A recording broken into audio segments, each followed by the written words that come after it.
Hello, class 6. In the last class, we of course started discussing about light or light energy rather, and we spoke about different things like a natural source of light, a source of light which exists naturally or which exists in nature is what is called a natural source of light, like the sun. Of course, not the moon. The moon is not a natural source of light, remember, because the moon does not give a light of its own. So to say, moon is not a luminous body, remember. And of course, artificial sources of light like an electric bulb, tube light, a candle, okay, or gas stove, those are artificial sources of light. Then we of course discussed about luminous, non-luminous bodies. Luminous bodies are those bodies which give their own light, like the sun, like the electric bulb, like a firefly. And non-luminous bodies are bodies which do not give a light of their own, but what they do is they reflect the light coming from other sources or coming from other luminous bodies, like the moon. The moon is a non-luminous body, remember. Okay? Alright, then after we spoke about transparent bodies, translucent bodies, opaque bodies. Alright, sometimes they are also called opaque medium, transparent medium. When a ray of light travels through, say for example, water, or a ray of light traveling through this air, then air is a medium over here. Okay, we do not say air is a body in that case. When light travels through a particular body, we call that body a medium, so to say. Alright, so do not get confused. Transparent body, transparent medium means the same thing. A body or a medium through which light can easily pass through. Like a glass, okay? Like air is a transparent medium. Likewise, translucent body or translucent medium is a body or a medium through which light can only partially pass through. Alright, like for example, a muddy water or tracing paper. Okay, then opaque body or opaque medium are those bodies through which light cannot pass through, like wood, like stone, okay, like this concrete wall or this board. Okay, they are opaque bodies or opaque medium, so to say.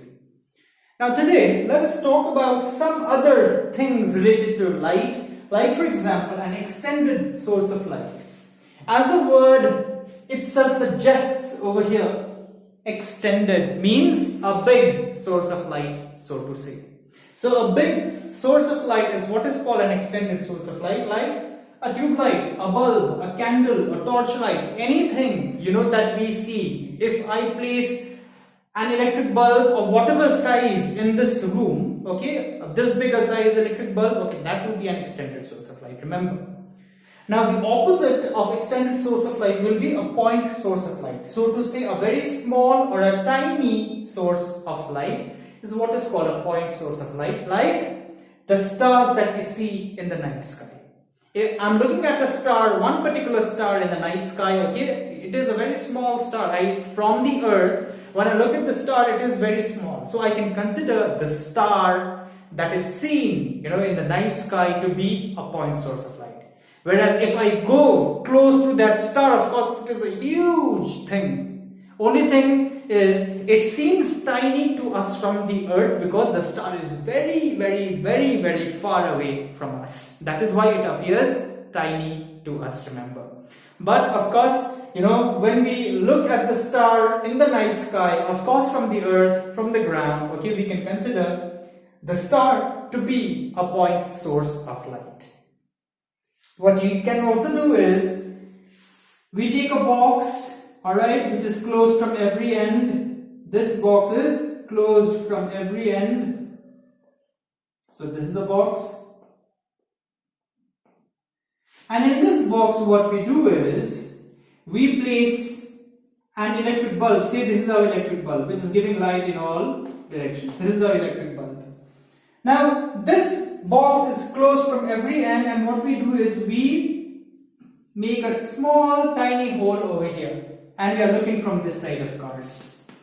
This is the best I can draw. Okay, class 6, I hope you all can understand. I'm very bad at drawing. Okay, So this is someone's eye. You are looking at this source of light through this hole, of course, tiny hole. Then the light coming out of this tiny hole will reach your eye, of course. Okay, so only a small part of light coming from this source will reach your eye. So in this case, this source of light giving out light, so to say, from this tiny hole also can be considered to be a point source of light.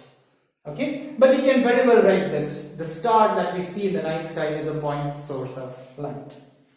Now, this is important. That is to understand what is something called a ray of light. What is a ray of light?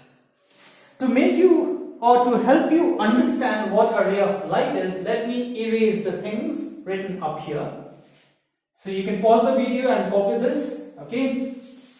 I suggest you all to copy everything or most of the things that we write on the board. Okay, class 6. So, yeah, we have a source of light. Say for example a candle. Again, I'll try to draw a candle here, but I'm very bad at it, remember. Alright, so this is the candle. Now this candle gives out light in all directions. So it is giving light in all directions like this.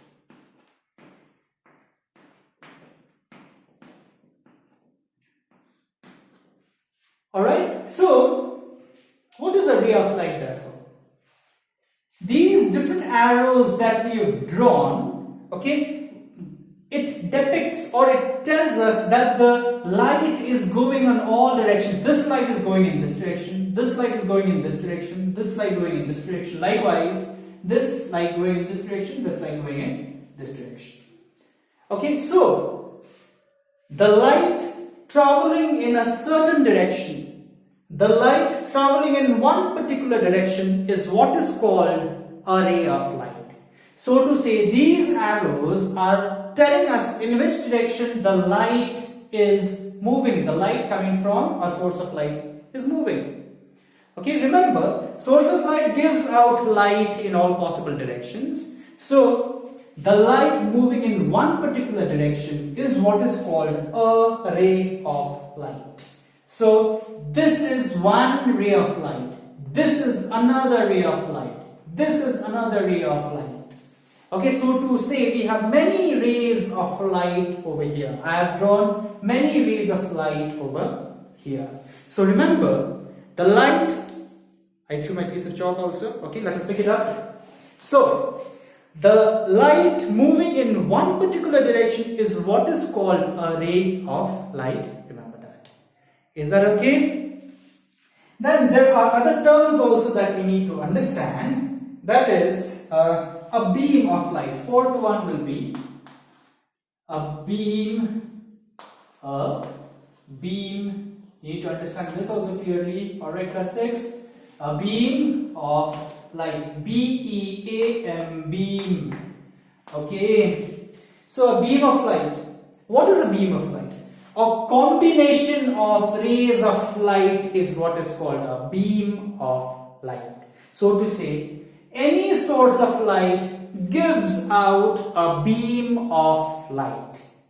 Many rays of light or light moving in so many different directions is what is called a beam of light. So one ray of light, another ray of light, another ray of light, another ray of light, another ray of light, all together is what is called a beam of light. Remember. Understood? So we can write a combination. I think combination will be a complicated word for you all, isn't it? A combination, or you can therefore also write or a number of rays of light together is called a beam of light. Is that understood, class 6? Is called a beam of light. Alright, okay, you need not write combination. If you write combination also, it's all fine. A combination of rays of light is called a beam of light. You can also write that. Okay, or else you can simply write a number of rays of light together is called a beam of light. So this candle is giving out a beam of light, as you can see. Alright. So let me erase this picture and the things that are written down below here. So I'm erasing. I hope you've already copied. Now, a beam of light can be of three kinds. Let me talk about that today. Okay, let me also talk about that today. A beam of light, so to say, a beam of light can be of three kinds. One kind here, another kind here, the third kind over here. Okay, let me write. So beam of light can be of three kinds. One is called a parallel beam of light. The first one is called a parallel beam of light. This is the first one. The second kind of beam of light is called diverging. A diverging beam of light. Beam of light. Okay, and the third one is called a converging. Converging is the opposite of diverging. Okay, I will help you understand the meaning. So converging beam, B-E-A-M, beam of light. So beam of light, remember, can be of three kinds. One is called parallel beam of light, the second one is called diverging beam of light, and the third one is called a converging beam of light. Now what is parallel beam of light? I hope you understand the meaning of the word parallel. Okay, parallel means moving in the same direction. Alright, so parallel beam of light, if I am to draw a parallel beam of light, it will be like this.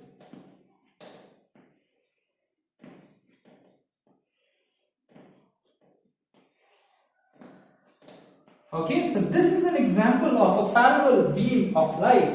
You can draw these pictures too. But I am not going to write the definition. Okay, I will only tell you the definition. So you have to listen clearly and write the definition yourself. Alright. So what is a parallel beam of light? Looking at this picture, how can I define parallel beam of light? Beam of light, or you can also say rays of light, because there are a number of rays of light here. So rays of light, or simply a beam of light traveling or moving in the same direction is called parallel beam of light. They are moving in the same direction, this direction, towards my right hand side here. Okay, towards your right hand side. Alright, so rays of light or beam of light moving or traveling in the same direction is what is called a parallel beam of light. Now what is diverging beam of light? Diverging beam of light will be something like this. If I am to draw a diverging beam of light, the picture will be like this.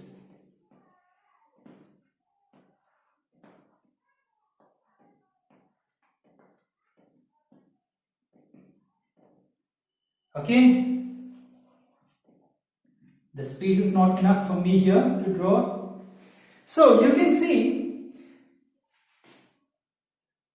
diverging beam of light, or these are rays of light moving in all directions, moving in different directions. Alright, so you can say rays of light traveling in different directions, or you can also add rays of light coming from a source and traveling in different directions is what is called a diverging beam of light. Diverge, the meaning of the word diverge is to go away. Okay, travel farther and farther away from each other. So these rays of light, they are moving away from each other, farther and farther away from each other. So therefore they are called diverging beam of light. I'll repeat the definition one more time. beam of light or rays of light coming from a source. They are coming from the same source, so to say, okay? Coming from a source and moving in different directions, traveling in different directions is what is called a diverging beam of light. Okay? Now I told you converging is the opposite of diverging. So what would converging beam of light look like? It looks like this.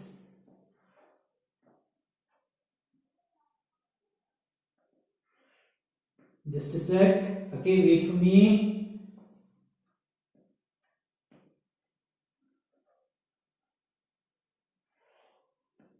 Let me complete the picture. Okay, class 6.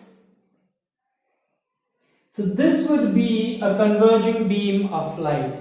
Rays of light coming from different directions but meeting at the same point is what is called a converging beam of light.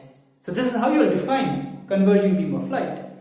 Rays of light, they are all coming from different directions, as you can see. So you'll write rays of light or beam of light coming from different directions but meeting at the same point is what is called a converging beam of light.